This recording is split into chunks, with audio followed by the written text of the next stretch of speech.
तो जैसा कि लास्ट एपिसोड में हम लोगों ने देखा था कि शुयांग अभी भी सेकंड मेरिडियन रियलम में घूम रहा होता है और वो जंगल के बीचों बीच सीधा आगे की तरफ ही जा रहा होता है। अचानक उसे फील होता है कि वहाँ पर कुछ अजीब सी प्योर एनर्जी फील हो रही है और फिर देखते ही देखते अचानक उसके सामने कुछ लोग भागते हुए दिखाई देते हैं जो कि एक डायनासोर के पीछे भाग रहे थे। वो लोग असल में उसका शिकार करना चाहते थे, मगर जब वो डायनासोर गुस्से में आकर उनका पीछा करता है तो वो सब लोग फिर अपनी जान बचाकर भागने की कोशिश करते हैं, जिसकी वजह से वो डायनासोर भी उनके पीछे पीछे भागना शुरू कर देता है और वो सारे लोग भागते हुए फिर दोबारा से शुयांग की तरफ आ जाते हैं और वो डायनासोर भी फिर शुयांग के बिल्कुल करीब आ पहुंचता है। और दूसरी तरफ हमें दिखाया जाता है कि एल्डर शेन और एल्डर फेंग दोनों ही एक पवेलियन के अंदर मौजूद होते हैं और वो लोग वहाँ पर 100 गेम्स जीत चुके होते हैं, जिस पर एल्डर शेन कहता है कि हम लोगों ने नॉन स्टॉप 100 मरतबा फाइट जीती है और अभी तक मुझे ऐसा फील हो रहा है कि मैं बिल्कुल रिफ्रेश हूँ। और फिर एल्डर लू फेंग भी कहता है कि मैंने तो सुना था कि यहाँ पर गॉड्स रहते हैं, मगर लग रहा है कि जैसे सेकंड मेरिडियन तो बस ऐसे ही नाम की मेरिडियन है, यहाँ पे किसी में इतना दम ही नहीं है। अभी तक इनमें से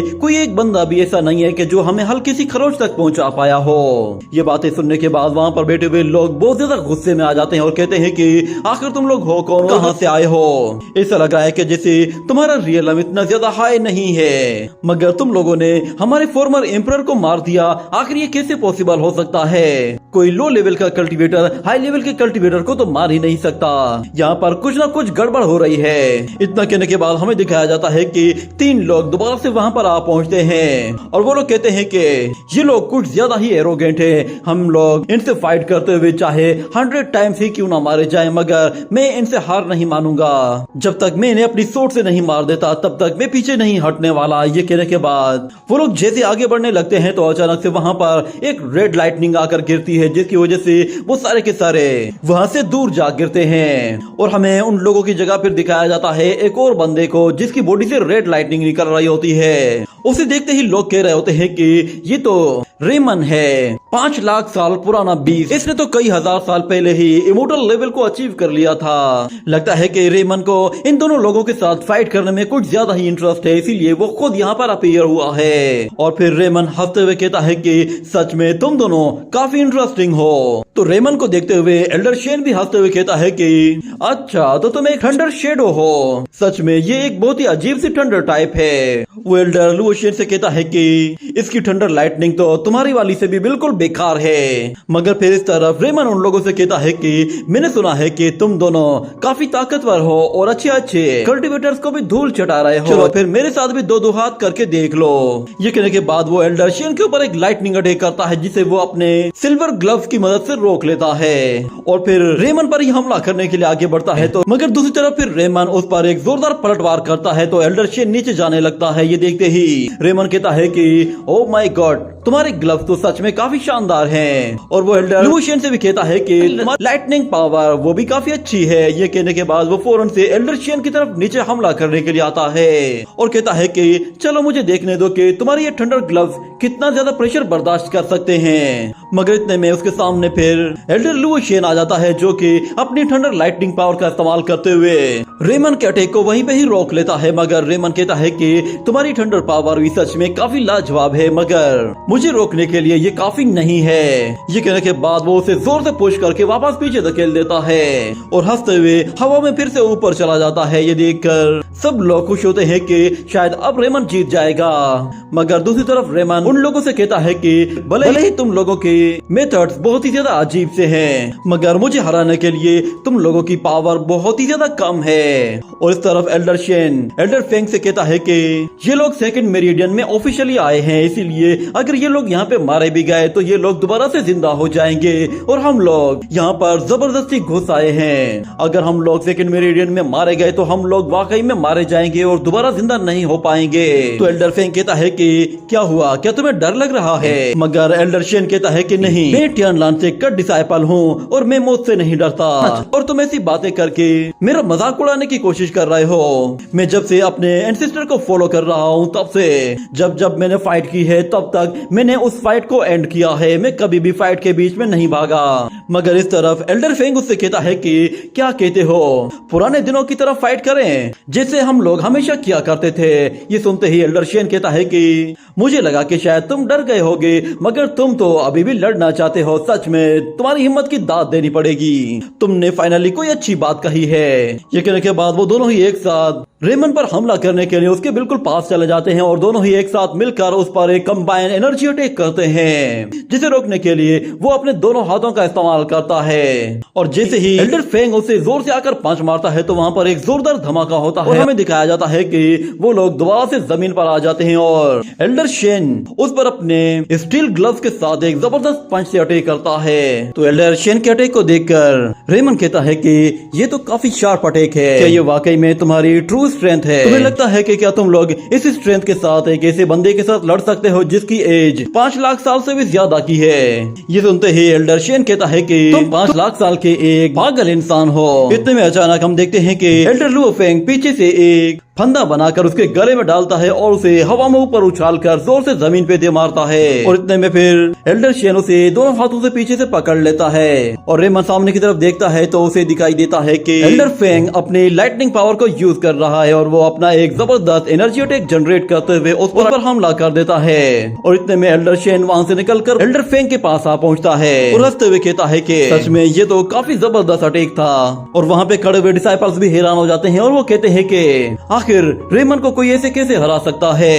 ये दो लोग आखिर हैं कौन? ना ही ये लोग किसी टाइप के कोई एम्परर लग रहे हैं, ना ही इनका रियलम इतना ज्यादा हाई है, उसके बावजूद भी ये रेमन पर कैसे भारी पड़ गए? मगर फिर हम लोग दोबारा से रेमन की तरफ देखते हैं। वो अभी भी अपने पैरों पर खड़ा हुआ होता है और वो कहता है कि कितनी शर्म की बात है, तुम लोग ये जानते भी नहीं हो कि गॉड्स क्या होते हैं। ये कहते ही उसकी बॉडी से एक पावरफुल एनर्जी ओरा निकलने लगता है। ये देखते ही वहाँ पे खड़े हुए लोग बिल्कुल हैरान से हो जाते हैं और उनमें से एक बंदा कहता है कि ये अटैक तो रेमन का सबसे पावरफुल किलिंग अटैक है। अगर रेमन ने इस अटैक के जरिए इन लोगों को हिट किया तो इन लोगों की बॉडी के टुकड़े टुकड़े हो जाएंगे।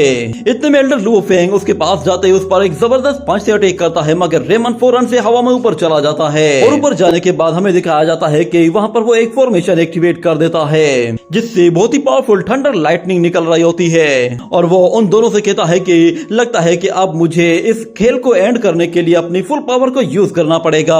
ये कहते ही वो एल्डर शेन पर एक जबरदस्त लाइटनिंग अटैक करता है जिसकी वजह से एल्डर शेन की बॉडी गायब हो जाती है। और फिर एल्डर फेंग देखता है कि वही लाइटनिंग अब उसकी तरफ आ रही है तो वो उसे ब्लॉक करने की कोशिश करता है, मगर वहाँ पर एक जोरदार धमाका होता है और एल्डर फेंग की बॉडी भी गायब हो जाती है।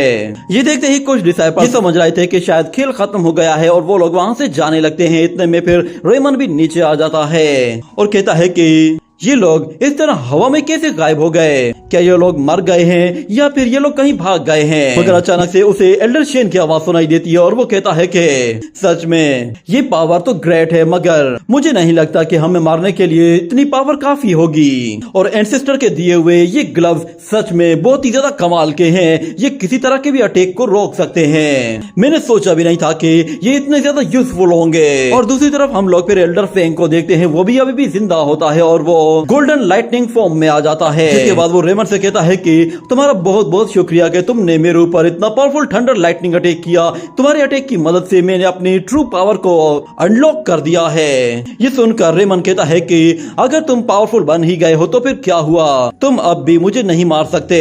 ये सुनकर एल्डर फेंग कहता है कि क्या वाकई में ऐसी बात है? ये कहते ही वो उस पर एक जबरदस्त लाइटनिंग अटैक करता है जो कि उसके माइंड के आर पार हो जाता है, मगर वो वहीं पे ही खड़ा रहता है और कहता है कि देखा, मैंने कहा था ना कुछ नहीं होगा। मगर अचानक से उसे अपने अंदर कुछ फील होने लगता है और देखते ही देखते उसकी बॉडी डिस्ट्रॉय होना शुरू होती है। और फिर एल्डर फेंग उससे कहता है कि तुम्हारे पास थंडर पावर है, मगर मैं खुद ही थंडर हूँ। ये कहते ही वहाँ पर एक धमाका होता है और उसकी बॉडी उड़ जाती है, जिसके बाद हमें कुछ और डिसाइपल्स को दिखाया जाता है जो कि उस पवेलियन में पहुंचते हैं और वो कहते हैं कि अगर हम लोग उसके साथ मिलकर फाइट करते तो शायद हम लोग इन्हें खत्म कर देते। मगर एल्डर शेन हंसते हुए कहता है कि मुझे काफी अच्छा फील हो रहा है, सच में मैं इस तरह की फाइट को काफी इंजॉय कर रहा हूँ। और फिर एल्डर फेंग कहता है कि क्या कोई और है जो कि हमसे लड़ना चाहता है? और अगले सीन में हम लोग दोबारा से एंसेस्टर शुयांग को देखते हैं जो कि अभी भी उसी डायनासोर के सामने खड़ा हुआ होता है और वो डायनासोर उसे देखकर जोर जोर से धाड़ रहा होता है, मगर वो आगे नहीं बढ़ रहा था।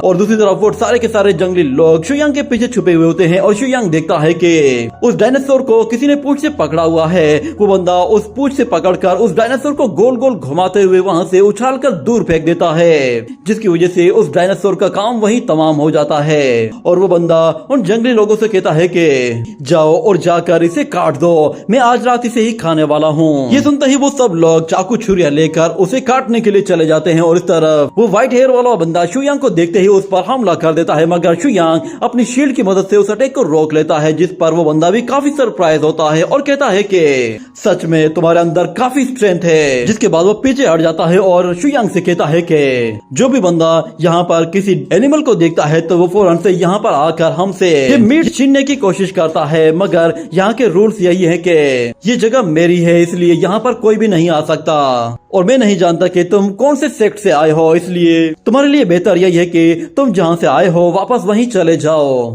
मगर शुयांग उससे कहता है कि मैं तो बस यहाँ से गुजर रहा था। ये सुनकर वो बंदा कहता है कि क्या तुम यहाँ से बस गुजर रहे थे? इतनी अजीब सी बात है, मगर मैं तुम्हें दोबारा वार्निंग नहीं दूंगा। वैसे भी कोई भी सेक्ट ऐसा नहीं है जो कि मेरे साथ फाइट कर सके। मगर शुयांग उससे कहता है कि घबराओ मत, मैं किसी को चीट नहीं करता। ये सुनकर वो बंदा खामोश हो जाता है और फिर इतने में उसके वो जंगली दोस्त उसके लिए उस डायनासोर का एक लेग पीस काट कर ले आते हैं और कहते हैं कि सीनियर ये लीजिए और इसे खाइए। मगर वो जंगली लोगों से कहता है कि तुम पागल हो गए हो, मैं इसे कच्चा कैसे खाऊंगा, जाओ और इसे मेरे लिए ग्रिल करो। ये सुनने के बाद वो लोग वहाँ से चले जाते हैं तो वो बंदा फिर शुयांग से कहता है कि क्या तुम भी मेरे साथ आना चाहोगे? तो शुयांग उसे हाँ कह देता है। तो बंदा कहता है कि ठीक है फिर मेरे पीछे आओ। तो शुयांग उसके पीछे जाते हुए कहता है कि ये मेरे मास्टर की 10,000 पिकिंग वेट टेक्निक को यूज कर रहा है। लगता है कि शायद मैं इस वर्ल्ड के बिल्कुल ओरिजिनल ओरिजिन में आ गया हूँ। ये कहने के साथ ही ये एपिसोड यहीं पे ही एंड हो जाता है।